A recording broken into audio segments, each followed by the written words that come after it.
let's touch on the team itself, because of course, we've got illey and shotzzy in the team now. There's been some tourneys early part of Vanguard. They've had some mixed success. I mean, they've been looking pretty good, to be fair. Made some grand finals. I think they won one yesterday. Fell short to you guys once. Fell short to LA Thieves once in the grand finals of some tourneys. There has already been some talk about the whole work ethic discussion, right? Because it was a big topic that was raised in the process. That was phenomenally done by Roger and all the boys about how Envoy especially said that, yeah, after we won the FaZe match, it kind of went downhill from there towards the end of the season in terms of putting in the time and the effort and what was required. And the question's kind of been raised to illey and shotzzy, like, all right, are you going to keep these guys kind of talking about Dashy a lot of the time, like in check, right? And there was even a clip in HECZ's vlog that came out yesterday, which I had in today's video, where I don't know, like Dashy was basically late to turn up for the day, and illey was on the phone trying to like, yo, Brandon, you awake or whatever? And HECZ asks him like, are you going to keep him in check this year? And he's like, yeah, I'll keep Brandon in check. But already it's just, it's another start to a classic year. But that's the question, right? You've got Sender and General as the coach. So that's your question, right? Like, what are they?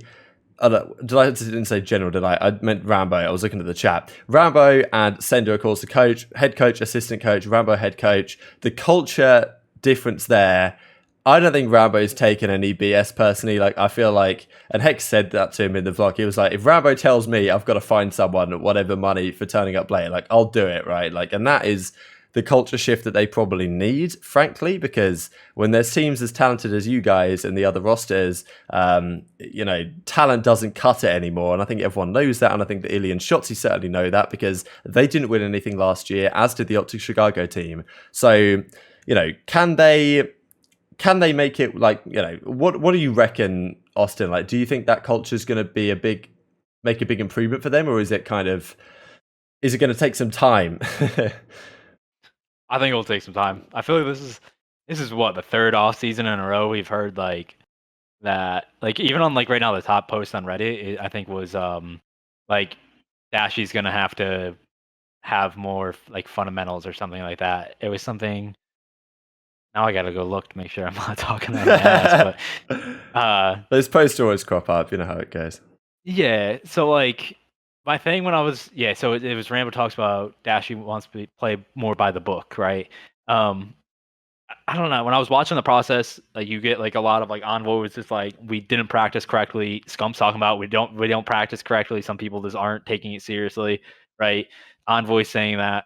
So like you could take out those two. So obviously Matt, formal, retired. He said his head wasn't in it. He wasn't giving full effort. But was it just him? And if that was an issue last year, like what's going to be taken? What's different this year? What's different from like the last 3 years of that roster, right? So that's like the only red flag. But I honestly think like illey has been very vocal. He's got the leadership traits. Ray is like someone I really respect as a head coach, because he doesn't rule with an iron fist, but he's very like old school with like, you have to be punctual, you have to be paying attention, you have to be fully involved, fully invested. So he's not going to take any of that. And for anyone that watched the process and was listening to like the way that Troy spoke to him, you could see he was very knowledgeable. He was trying to get in there.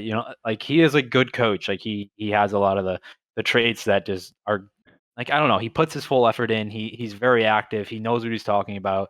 I just think like some of the times maybe people were just checking out and not putting in full effort. And I think that's when Ray comes in with that.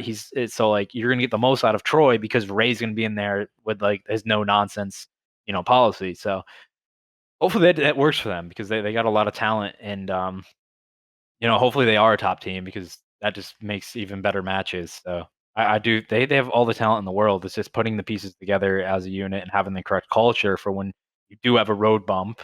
You don't just spiral down and just hit rock bottom again, which is what happened last year with OpTic, which is what happened for a couple of years now. So it's just about, you need the safety blanket within your culture to keep you propped up when you're having a bad time. And if you don't have that, like you're not going to win, or you're not going to win consistently. You're going to be good, very good one day and very bad the next day. So like that's one thing that like those two coaches will obviously bring, and it's just about putting it together on the leadership side, on the vocal side. And that team, honestly, everyone thinks they're gonna be really good in S&D. I think they're gonna be better at respawn. I think once the respawns start kicking in, that's where you'll start seeing them have their high ceiling. I don't like they have the S&D names, but nowadays everyone has the S&D names. What I think is they're going to be like a 1-3-4 team that's just really good at those modes. So that's what I'm looking forward to for them. Yeah, it's I definitely have more confidence they can put it together consistently this year than in the last couple, but I think Rambo and those guys and just illey and shotzzy very recently teaming with Crim and that kind of culture in the team is probably going to help them. The other question is, I did mention General, I said he was their coach, but he's not. He's their substitute, we think, for next year. At least I think that's what Hastro said, which makes sense, right? Like, that's how OpTic work, kind of family thing. You bring him over. He had the segment in the OpTic pre-show, General Knowledge or whatever it was called. That's pretty cool. But as a substitute, it's kind of just the comparison I made was to you guys, of course, picked up Rustini as what I think is your sub. I don't know if it actually got officially said anywhere that he's your substitute, but I'm like he's not replacing anyone in the starting team. So that's as far as it seems right now. But Rustini to me seems like pretty much the perfect substitute for you guys, because not only does he have great chemistry with all of your guys, but and has had great success with them in the past, but also is pretty much capable of running like any role, because if any of you guys get injured or ill or something goes wrong with passports, I don't know what the case might be, and you actually need a sub to fill in for any role, then Prasini's pretty much the perfect guy. Like, he could be an entry sub, he can be a support sub, he can be a flex if you need to, like he could even run an AR. So that's the type of sub you probably want to have. Whereas General, and maybe the other times that other teams have picked their subs, it's like, okay, well, General did sub in, to be fair, when they had the whole gunless thing going on in Modern Warfare, but you know, and to be fair, you could say, all right, well, if there's any player that's probably going to get switched out of this team, it's never going to be Scump, it's never going to be shotzzy. So if you are going to make any substitutions and you need General to fill in the short term, then maybe it makes sense him being an AR. But from my perspective, it's like you really need a player that can do anything, and General probably could make it happen, but it's you know, I don't know. It doesn't seem like the perfect pick when there could be guys like Saints available, and people did discuss like who they could have got as their sub, I think, this season. If this is going to be the way they go, I guess they could get more than one. You're on mute, maybe? There we go. So like this is why it's weird. So you can go one of two ways. You can actually go one way where it's actually go three ways. You can go, first one is pretty obvious. You can go like a content route where you get somebody who's just funny, because like realistically, you're not going to really sub anyone out of this. It's time. Bring it back. You're realistically not going to sub anyone out of this lineup, right? So you want to bring someone in that's funny, has a good like personality around him, that's around the team, that can bring the vibes up, stuff like that. Like, that's actually pretty important to have on the outside, is when stuff isn't going right, you want somebody there that's joking, that's bringing you know, your confidence back up. So having that, you know, that could be a way you go. You can go like kind of how they had Fellow in general in the past, where you have somebody that's very knowledgeable, that can be that extra pair of eyes when you're in the thick of it, that could be, you know, kind of like come in and tell you, this is what we do, this is what I see you're doing wrong, that maybe Ray and Troy have, like, maybe they've been too into it for so long that just an extra pair of eyes see something new. You could go that route. I kind of like, if you're a good team where you're not gonna substitute somebody in, like you just don't foresee that happening, which is probably only like 2 or 3 teams in the entire league, going on somebody who's like 18 years old, like you have that Spaniard that's turning 18 in December, Real, I think his name is, like picking up like a really young kid who might be good in like a year or two, picking him up and like having him in practice every day, having him around the team every day, having him in that infrastructure that allows him to develop quicker. I would almost rather go that route.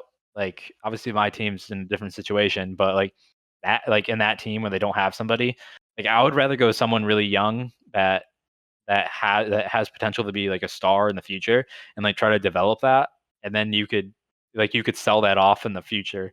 Like, if he was good enough, you could sell him into another franchise. You can develop an academy team. You can go like dozens of different angles, and you're helping develop the challenger scene. So I would go that route personally.